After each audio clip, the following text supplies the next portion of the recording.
Hey everybody, this is just a quick video in case you have a Miele washing machine and you're getting an F2 error. So what is this error and how to get rid of it? So the error itself is a short circuit error, so it's an electrical issue somewhere within the water or the heating of the machine. So it could be something with the control panel or something like that you might need to call a technician to fix. But the first thing that I would do before I call a technician or anything like this is that whenever you get these kind of random errors that are not necessarily linked to something that you can fix right away, like the door not being closed or not draining or something like that, is to just do a hard reset on the machine, just like a computer that's not acting right. Doing a hard reset can just fix a lot of problems.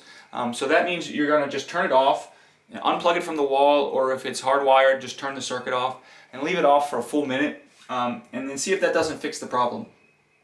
And if it fixes the problem, great. Hopefully the problem won't come back, or it will only come back, sporadically, and you can just do a hard reset each time. Otherwise, you're probably going to have to call a technician, but hopefully that gets rid of it. So anyways, thanks a lot for watching. Have a great day.